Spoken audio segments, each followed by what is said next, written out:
نحمدہ ونصلی علی رسولہ الکریم اما بعد فاعوذ باللہ من الشیطان الرجیم بسم اللہ الرحمن الرحیم رب اشرح لی صدری ویسر لی امری واحلل عقدۃ من لسانی یفقہوا قولی رب یسر ولا تعسر وتمم بالخیر ربی زدنی علما آمین یا رب العالمین۔ انشاءاللہ تعالی عزیز آج ہم فعل مضارع میں جو تاکیدی اسلوب ہے اس کو ڈسکس کریں گے، سیکھیں گے، اور پھر قرآن کے اندر سے ایک آدھ مثال دے کے انشاءاللہ اس سے ہمیں سمجھنے میں آسانی ہوگی۔ تو تھوڑا سا بیک گراؤنڈ ریفریشر، اور وہ یہ کہ تاکیدی اسلوب ہم نے جملہ اسمیہ میں پڑھا تھا، جس میں ہم نے کہا تھا کہ انا اور انا کے ساتھ تاکیدی اسلوب ظاہر ہوتا ہے۔ پھر ان کے ساتھ ہم نے کہا لام تاکید، جس کو ہم نے لام مضلحقہ کہا تھا، دونوں ایک ہی آیت میں آ سکتی ہے، لیکن اس میں پھر انا شروع میں اور خبر کے اوپر جا کے لام تاکید لگتا تھا۔ پھر کچھ اسلوب تھوڑے بہت اور بھی تھے، لیکن جو مین تھے وہ انا اور انا ہے۔ وہ 5-6 اسلوب تھے، جس نے ڈیٹیل ڈسکرپشن جاننی ہے تو وہ ہمارا جو لیکچر ہے جملہ اسمیہ میں تاکیدی اسلوب، اس کو دیکھ سکتا ہے۔ پھر ہم نے جملہ فعلیہ کے اندر تاکیدی اسلوب، کیونکہ ابھی تک ہم نے جملہ فعلیہ میں ماضی میں ہی جملے بنائے ہیں، تو ہم نے کہا ماضی میں جب بھی کوئی تاکیدی اسلوب، زور والا اسلوب، ایمفیسس کے جو اسلوب ہے، اس کے لیے ماضی میں زیادہ تر ہم نے کہا کہ قد اور لقد یہ استعمال ہوتا ہے۔ ٹھیک ہو گیا؟ تو آج ہم انشاءاللہ فعل مضارع میں جملہ فعلیہ جس میں فعل مضارع ہو، اس میں تاکیدی اسلوب جاننے کی کوشش کریں گے۔ تو آئیے شروع کرتے ہیں۔ ٹھیک ہو گیا؟ اچھا، ایک تو یہ ہے کہ کبھی کبھار، بڑا ریئر ہے کہ فعل مضارع ہے وہاں بھی قد استعمال ہوتا بڑا ریئر ہے، چونکہ قرآن شریف میں اس کی مثال موجود ہے، تو اس لیے بتانا ضروری ہے۔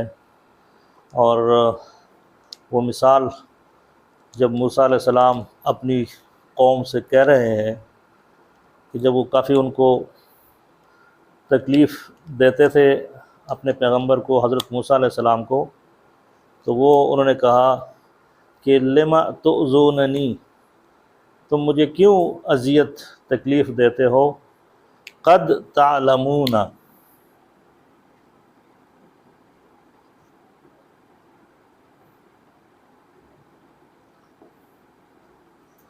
ٹھیک ہے، اور یقیناً تم جانتے ہو کہ میں تمہاری طرف اللہ کا رسول ہوں۔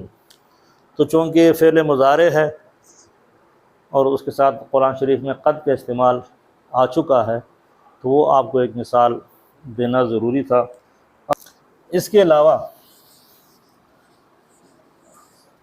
اب اس کے لیے پھر ضروری ہے کہ ہمیں جو فعل مضارع کی گردان ہے نا، وہ ہمیں یاد ہو۔ بہرحال آپ فعل مضارع کی جو گردان ہے وہ ایک دفعہ آپ مثال کے طور پر ریفریش کر لیں۔ اگر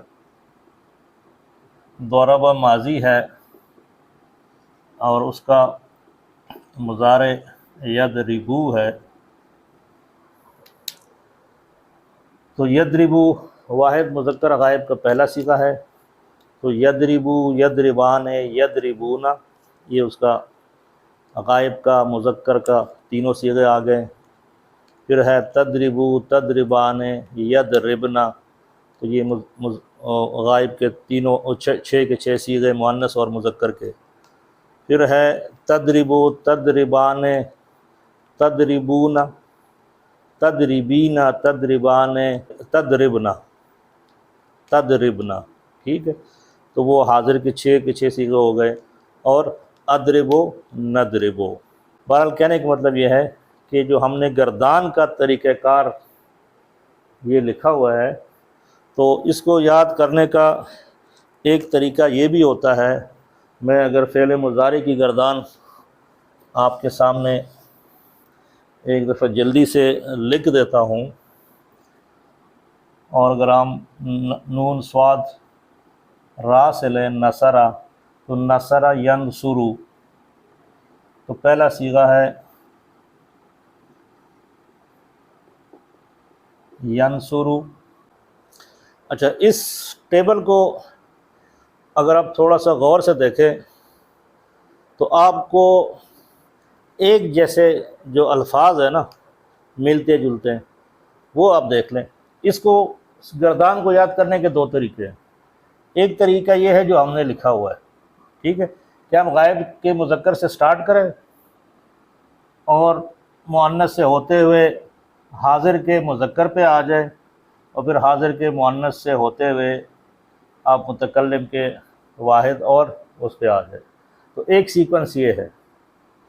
دوسرا سیکوینس یہ بھی ہے کہ اگر آپ دیکھیں تو آپ کو کچھ صیغے ایسے ہیں، اب یہ ہے نا واحد، یہ ہے تثنیہ کے اور یہ ہے جمع کے، ٹھیک ہے۔ تو اگر آپ واحد کے صیغوں کو دیکھیں، آپ کو سب کے آخر میں اگر آپ دیکھیں تو ینصرو، تنصرو، تنصرو، انصرو اور ننصرو آپ کو آخر میں پیش نظر آ رہی ہے، اور سارے ایک جیسا، ایک ہی پیٹرن ہے۔ تنصرو، دو دفعہ تنصرو ہے، تو ینصرو، تنصرو، تنصرو، انصرو، ننصرو، یہ 5 ہو گئے، 1 2 3 4 5، تو 14 میں سے 5 نکل گئے، 9، ٹھیک ہے۔ 9 میں پھر آپ کو پتہ ہے تثنیہ کے تقریباً سارے ہیں، تو پہلا ینصرانے ہے، باقی تینوں تنصرانے ہیں، تو ینصرانے، تنصرانے، تنصرانے، تنصرانے، ایک جیسے۔ پیچھے رہ گئے یہ والے جمع والے، تو جمع میں اگر آپ مذکر کا دیکھیں تو ینصرونا، تنصرونا، یہ مذکر کے ہیں، اور مؤنث کے ینصرنا، تنصرنا، یہ دونوں ایک جیسے ہیں، اور آخر میں ایک ہی رہ گیا اور وہ ہے تنصرینا، ٹھیک ہے۔ تو یاد کرنے کے دو طریقے ہیں۔ یہ جو دوسرا طریقہ ہے وہ اس لیے تھوڑا سا اٹریکٹیو لگتا ہے کیونکہ فعل مضارع پڑھ رہے ہیں۔ فعل مضارع ہم نے کہا یہ معرب ہوتا ہے، معرب میز، اس کے اندر چینجز آئیں گی، وہ جو عوامل ہے جس کا ہم بار بار ذکر کرتے ہیں، جب وہ عوامل آئیں گے تو وہ ان سب صیغوں کے اوپر عمل کریں گے اور اس میں چینجز لے کے آئے گا۔ تو اگر آپ نے یہ والا پیٹرن استعمال کر لیا ہے تو کسی ایک صیغے کو آپ پکڑیں، اس کے اوپر وہ عامل انٹر کرے، وہ عامل جو چینجز اس میں کرے گا تو وہ اپلیکیبل ہوگی ان 5 کے لیے۔ مثال کے طور پر میں اگر ویسے ابھی کہہ دیتا ہوں کہ یہ کوئی عامل آیا اور اس نے اس کو را کو زبر دے دی، تو یہ ہو جائے گا ینصرا۔ تو اگر یہ ینصرا ہے تو یہ ہو جائے گا تنصرا، تو تنصرا، تو انصرا، ننصرا، ٹھیک ہو گیا۔ اچھا، سملرلی وہی چیز اگر میں اس کے اوپر اپلائی کرتا ہوں، کوئی عامل آتا ہے اور اس کو خفیف کرتا ہے یا اس کو مجزوم کرتا ہے، یہ نون ڈراپ ہو جاتا ہے، تو یہ ہو جائے گا ینصرا، تنصرا، تنصرا، تنصرا۔ تو آسان ہے، ایک صیغہ آپ سمجھ لیں، باقی سب کے اوپر اپلائی کر دیں۔ اسی طرح اس کے میں نے اگر اعراب ہلکے کرنے ہیں تو نون ڈراپ ہوگا، تو ینصرو اور اس کے ساتھ ملتا جلتا ہے تنصرو، اور اسی طرح اس کے اوپر تو ویسے کوئی عمل نہیں ہوتا، ٹھیک ہو گیا۔ تو یہ ینصرنا، تنصرنا، اور یہاں سے کوئی عامل آ کے نون اعرابی کو ڈراپ کرتا ہے تو یہ ہو جائے گا تنصری، تو یہ تو ویسے ہی واحد ہے۔ تو کہنے کا مطلب یہ ہے کہ آپ کو یاد رکھنے کے 2 طریقے ہو سکتے ہیں، جو آپ کو آسان لگے آپ اس حساب سے یاد کر سکتے ہیں۔ پہلا یہ ہے کہ جو ہم نے لکھا ہوا ہے اسی سیکوینس میں چلے، ٹھیک ہے، اور دوسرا ابھی ہم جب ٹاپک آگے بڑھائیں گے تو میں دوسرا پیٹرن آپ کے سامنے لکھ دوں گا، اور اس کے اوپر پھر میں آپ کو کوئی عامل انٹر کر کے بتاؤں گا اور انشاءاللہ آپ کو بڑے آسانی سے سمجھ آ جائے گی۔ اچھا، تو مضارع میں جو تاکید پیدا کرتے ہیں اس کے دو طریقے ہیں، ٹھیک ہے۔ ایک، آپ مضارع کے آخر میں نون ساکن لگاتے ہیں جس کو کہتے ہیں نون خفیفہ، ٹھیک ہے، اس کا نام ہے نون خفیفہ، خفیف، ہلکا، ٹھیک ہے۔ تو یہ آپ اس کے آخر میں نون ساکن ڈال دیں۔ دوسرا طریقہ یہ ہے کہ آپ اس کے اندر آخر میں نون مشدد ڈال دیں، تو اس کو کہتے ہیں نون ثقیلہ، ثقیلہ کہتے ہیں باری کو، وہ باری ہے کیونکہ شد آ گئی ہے تو وہ ایٹ لیسٹ اس سے باری ہے، ٹھیک ہے، مشدد۔ تو نون مشدد ڈالنے سے آپ کا آخر میں اس لفظ کے، مضارع کے اس صیغے کے، ہر صیغے کے آخر میں اگر آپ نون مشدد ڈالیں گے یا نون ساکن ڈالیں گے، نون خفیفہ، تو اس میں تاکید کا اسلوب پیدا ہو جائے گا، ضرور والا، ضرور بالضرور، ٹھیک ہے، یقیناً والا۔ اچھا، نون خفیفہ کا جو استعمال ہے نا وہ قرآن میں انتہائی کم ہے، ٹھیک ہے۔ نون خفیفہ میرے خیال میں قرآن شریف میں ٹوٹل 2 صیغے استعمال ہوئے ہیں، تو اس کو مطلب اس کے اوپر اتنا زور دینے کی ضرورت نہیں ہے۔ بہرحال چونکہ پڑھانا ہمارا مقصد ہے اور سیکھنا آپ کا مقصد ہے، تو ہم سیکھیں گے ضرور، لیکن اس کے اوپر اتنا آپ کو آئیڈیا ہونا چاہیے کہ یہ بنتا کیسے ہے، ٹھیک ہے۔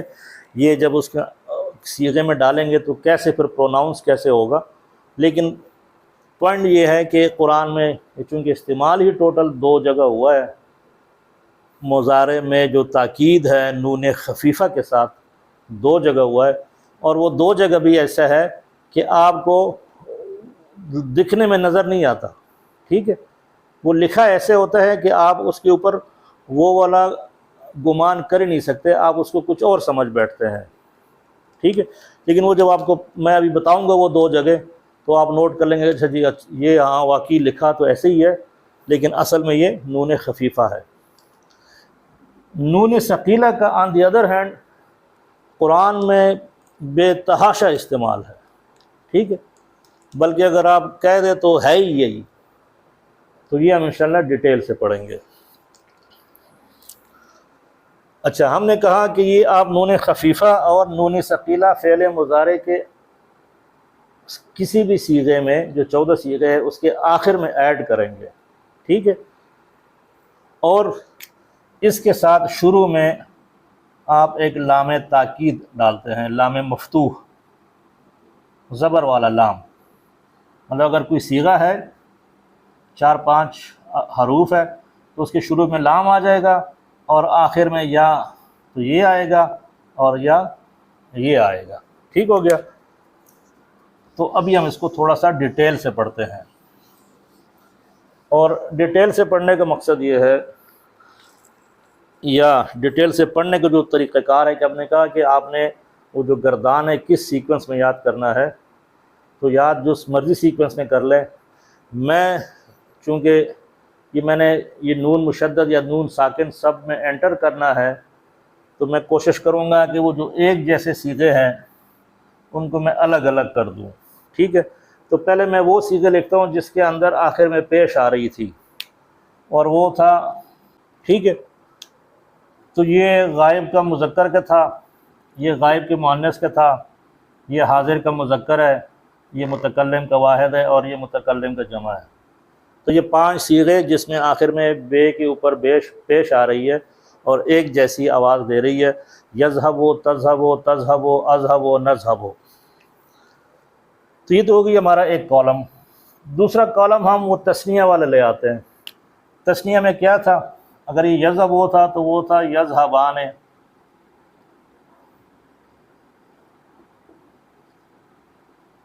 تو باقی ہم نے کہا وہ جو 3 ہے وہ تذہبانے کے ساتھ ہے، تو یذہبانے تذہبانے تذہبانے تذہبانے۔ اب ہم آتے ہیں جمع والے صیغوں کے، تو جمع والا صیغہ یہ اگر واحد تھا یذہبونا یذہبانے، تو یہاں آ رہا تھا یذہبونا۔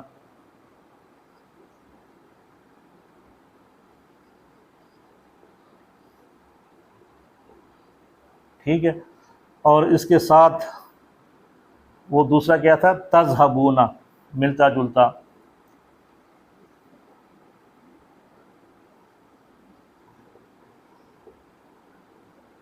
تو یہ ہم نے مذکر کے، غائب کے اور حاضر کے دونوں صیغے لکھ دیے۔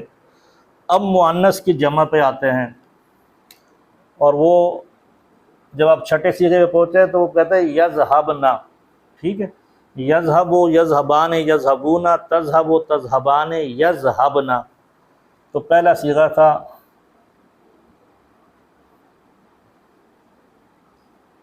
یذہبنا، اور اسی سے ملتا جلتا جو 12واں صیغہ ہے وہ ہے تذہبنا، اور آخر میں ایک ہی صیغہ رہ گیا وہ جو واحد مؤنث حاضر تذہبینا۔ وہ میں ادھر ہی چلے کوشش کرتا ہوں ادھر ہی آ جائے۔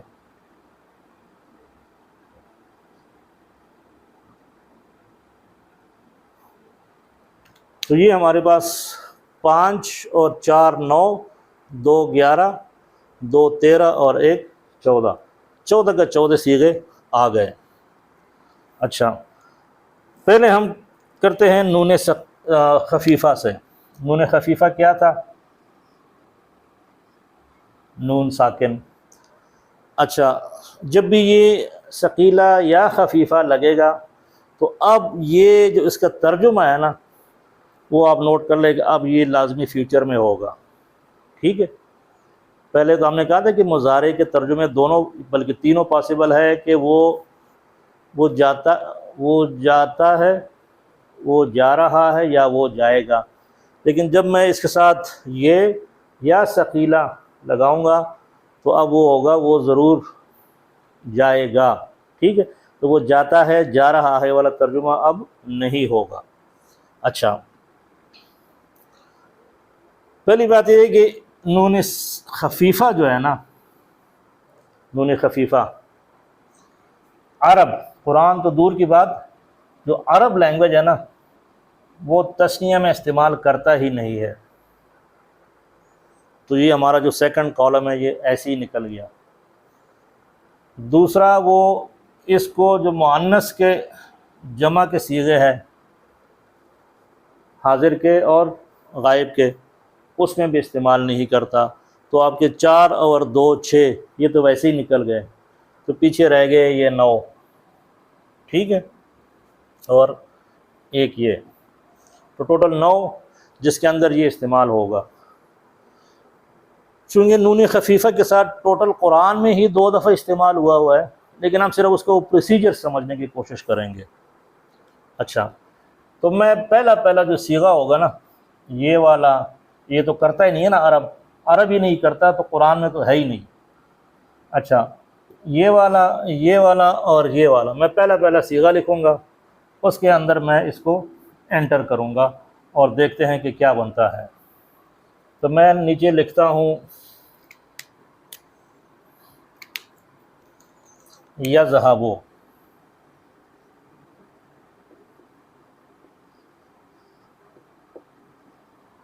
پلس نون خفیفہ۔ ٹھیک ہے، تو یہ جب اس کے ساتھ ملے گا تو ہوگا کیا،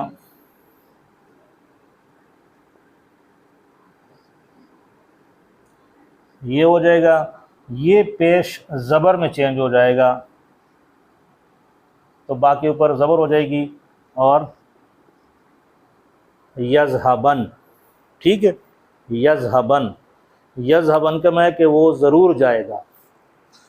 یذہبو کا ترجمہ تھا وہ جاتا ہے، وہ جا رہا ہے، یا وہ جائے گا۔ یذہبن کا ترجمہ ہے وہ ضرور جائے گا، زور آ گیا۔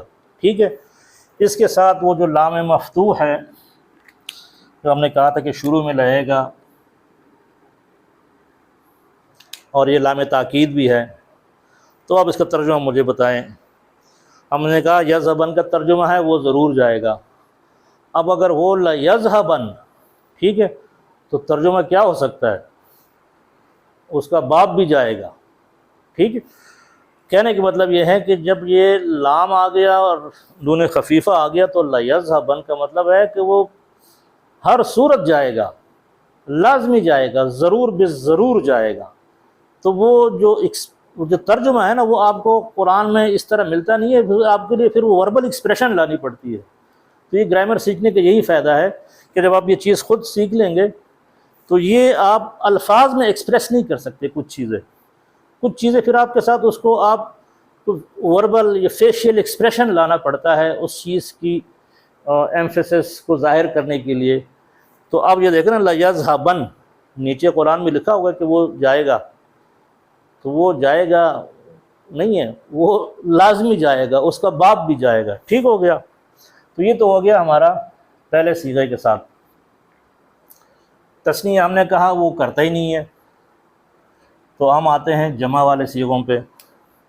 جمع میں اب اگر یہ لیذهبن ہے نا تو اس کو آپ اپلائی کر دیں ان پانچوں کے اوپر، تو لتذهبن، لتذهبن، لاذهبن، لنذهبن، ٹھیک ہے۔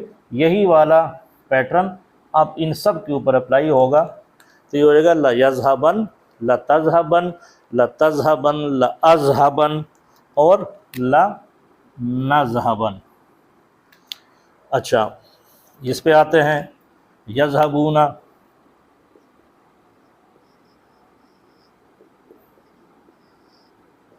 اس کے ساتھ جب میں نون کرتا ہوں تو کیا ہوگا؟ عرب کیا کرتا ہے، یہاں سے تو پیش کو ختم کر کے زبر کر دیا نا، تو یہاں وہ کرتا ہے کہ اس کے اوپر پیش دے کے، تو یہ جو واو اور نون ہے اس کو وہ گرا دیتا ہے اور یہ بن جاتا ہے یذهبن۔ یذهبن کا مطلب ہے کہ وہ سب مذکر، تو اس سے ملتا جلتا ہے تذهبون، تو یہ ہو جائے گا یذهبون، یذهبون کہ تم سب ضرور جاؤ گے، اور وہ لام لگا کے لام تاکید، تو یہ ہو جائے گا لیذهبن۔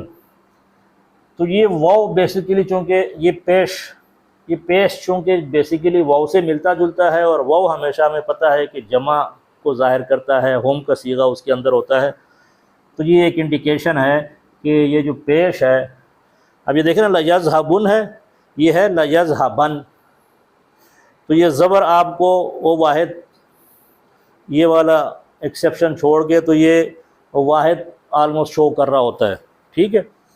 یہ آپ کے جمع کو شو کرتا ہے پیش۔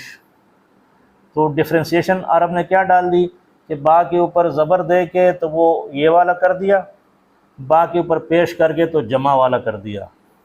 اچھا، ہم نے کہا اس کے اوپر تو وہ کرتا ہی نہیں ہے، اس پہ آتے ہیں،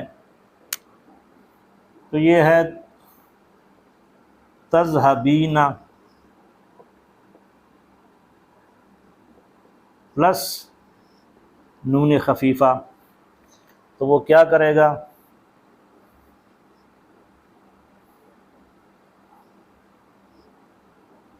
تذہا کر کے، تو یہ جو یا نون ہے نا، اس کا یا نون، اس کو وہ گرا دیتا ہے، تو تذہبی اور آگے نون خفیفہ۔ تو یہ دیکھیں آپ کو زیر، پیش اور زبر، یہ آپ کو ایک ڈفرینسیشن مل رہی ہے۔ تو جہاں آپ کو زبر نظر آ جائے تو اس کا مطلب ہے یہ وہ واحد والا ہے، اذهب وہ والا، یذهب تذهب تذهب اذهب نذهب والا ہے، زبر والا۔ پیش والا نظر آ جائے تو تذهبون یذهبون سب والا ہے، جمع والا۔ اور تذہبن اگر آ جائے نظر تو وہ واحد مؤنث جو حاضر ہے وہ والا ہے۔ تو یہ آپ کا ایک ہے نون خفیفہ کے ساتھ،